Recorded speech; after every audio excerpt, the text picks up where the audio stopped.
Courtney Houssos. Sorry, I don't. Okay. Thank you, Mr. Deputy President. I rise this evening to speak on what is a significant issue of public importance for the state of New South Wales, the privatisation of our electricity network. And I rise to speak against the bills put before this House by those opposite. Of course, this issue is not new. Indeed, this government's privatisation plan was the key issue during the recent election campaign and has been a fiercely debated topic around the state for many months now. And we know that this plan is as unpopular now as it was then.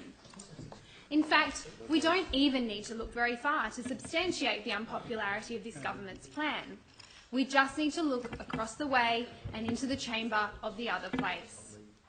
In an election campaign largely fought on the issue of electricity privatisation, not only did this government suffer large-scale swings against them in the order of 20% and more, not only did it suffer a front and backbench revolt from National Party MPs who know this is a bad plan, but most importantly, this government lost 15 seats in the other place to candidates who publicly opposed their plan. In this context, the talk of mandates from those opposite becomes quite an unbelievable thing to endure. But we do. And we equally make the case that we, on this side of the House, have a mandate of our own to respect and a much-agreed case to prosecute against this sale. Now, firstly, I would like to talk about the staggering inconsistencies evident in the government's privatisation plan. The contradictions between the Liberal members opposite and the contributions of the National members opposite during the last election campaign was certainly not lost on this side of the chamber.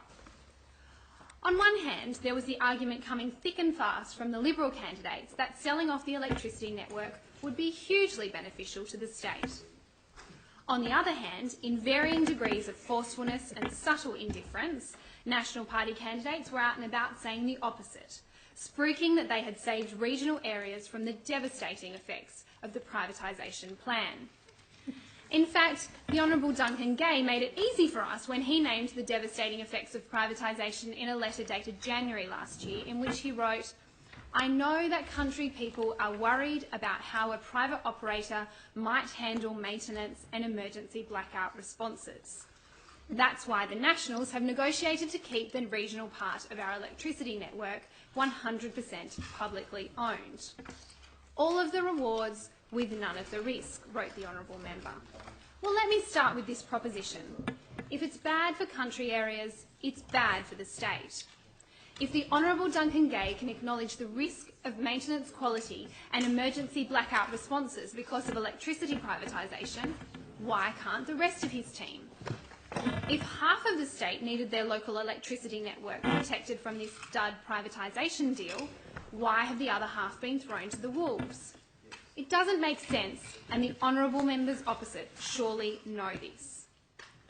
But we are well aware it's not just National Party MPs who object to the sale. It's a clear majority of the electricity network's current owners, the people of New South Wales, who do not want it sold off. Recent published polling has shown that following the election, 60% of people still have significant concerns with this government's plan to flog off their electricity assets. Now, only a few days ago, Honourable members opposite tried to convince this House that a 53% vote in Tweed and a 52% vote in Lismore was something to be awfully proud of. Well, Mr. President, what do they make, Mr. Deputy President, I apologise, what do they make of 60%? What do they make of this massive group of people statewide who still do not trust them with selling off their electricity network? Not a great deal, it seems.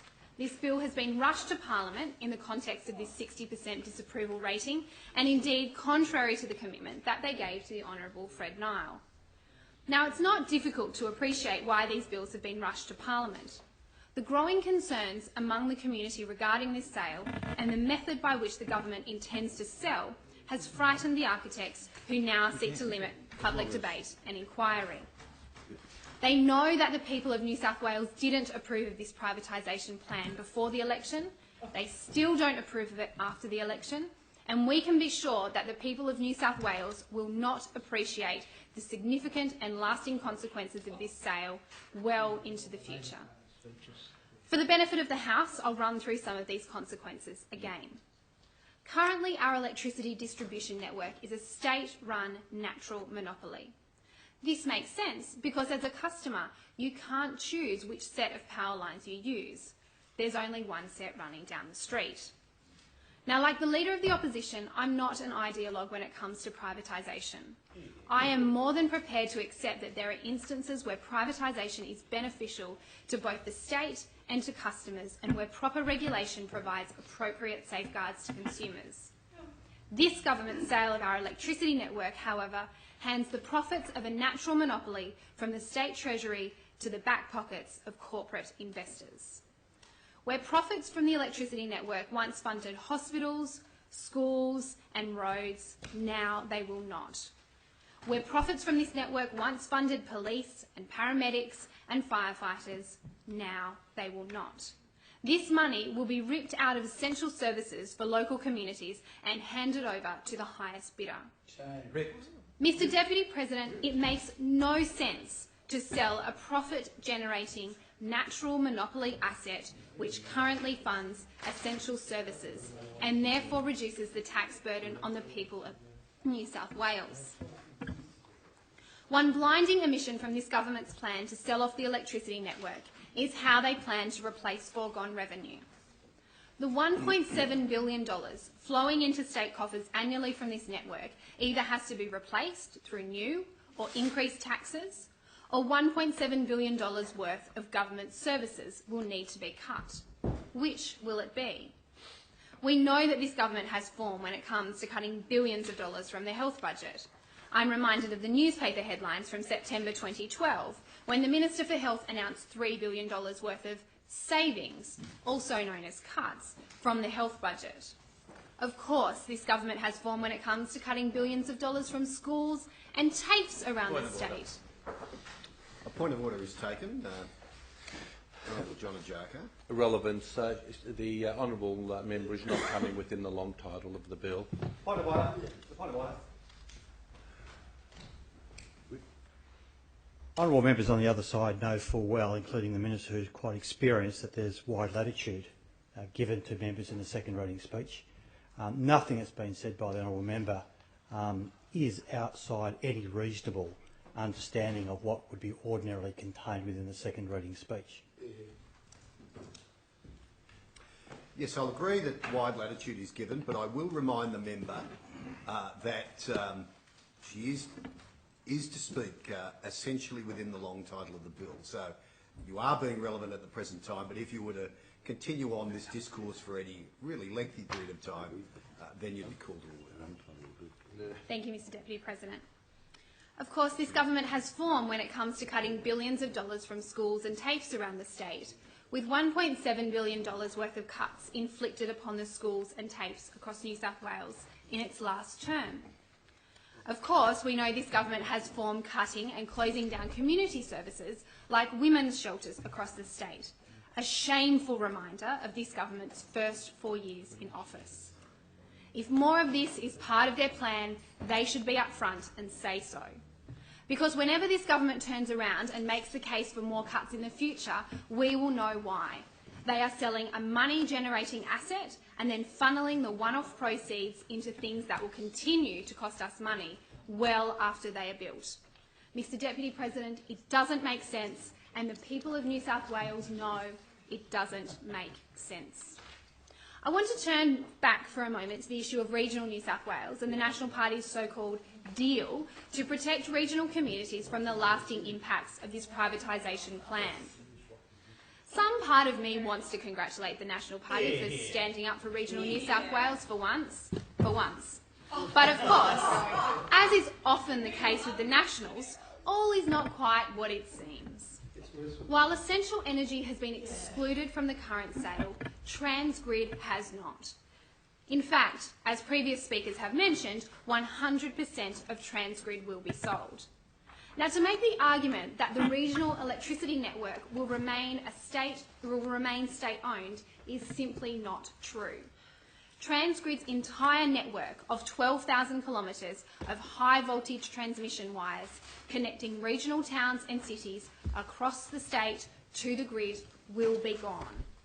Is it any wonder that Transgrid hardly got a mention from those opposite during the campaign? The Nationals claimed to all and sundry during the campaign that they had stood up to the Liberals and negotiated the exclusion of the regional electricity network from the sale. In this, not only did they reinforce our argument that the sale is risky and will be bad for the state, but they mislead the public by neglecting to mention that all of Transgrid's regional poles and wires will be sold off. All 12,000 kilometres of them. Any privatisation plan that needs to be hidden from the public, or indeed disguised as something it is not, is clearly not a plan worthy of consideration. And the sale of the regional electricity network in this debate has been disguised by those opposite. And what of Transgrid's 1,083 workers across the state, including 63 workers in Orange, 65 workers in Tamworth, and the 57 workers in Wagga Wagga? What will happen with their jobs after Transgrid is sold? Now, we've heard a lot from our side. We've heard a lot from our side of the divide on this issue, both in this place and the other place last week. So I thought it might be useful to break up things a little bit and remind ourselves of the contributions of some of those on the opposite side of the divide. Let's go through them. The member for Murray and Deputy Leader of the National Party was quoted in the Daily Telegraph on the 6th of June last year saying, "I know in my electorate people have made it very clear." Order. It being slightly past 7 p.m, proceedings are now interrupted to permit the Minister to move an adjournment motion if desired. Minister? No, the member may continue. Thank you, Mr. Deputy President. Thank you. I know in my electorate people have made it very clear they don't want their local electricity poles and wires to be sold, and I agree with them. Well, good on the member for Murray in times past. On the 9th of June last year, the member for Monero and now Minister for Regional Development spoke of the potential price rises following a privatisation and also its effect on service reliability in regional communities. He said, "What we are now seeing in Victoria is issues around price, issues around jobs and service delivery." Furthermore, the member for Clarence said on the 10th of June last year, "There's no good in selling the poles and wires as far as I'm concerned. We will lose jobs through the privatisation process. Of that, I am sure." Well, with that contribution, the member for Clarence ought to come and join our side of the proceedings. But the member for Coffs Harbour, Andrew Fraser's contribution on the 6th of June last year really takes the cake. He said, "My attitude is do not sell. I don't care what they put on the table or what they promise. I don't believe the numbers stack up." Well, I wonder what the people of Coffs Harbour think of their fighting lion in the Parliament now, their crusader in this place, who now votes to sell off Transgrid and the majority of Ausgrid and Endeavour Energy. I imagine they would be hardly amused. Mr. President, I could go on and on for the benefit of the House, but I'm sure I've made my point. It's not just the Labor Party who opposes electricity privatisation. It's not just 60% of the public and almost 100% of the relevant workers. It's the honourable members on the opposite side of this House and the other place who know this deal is a dud and know the people of New South Wales will be left worse off because of it.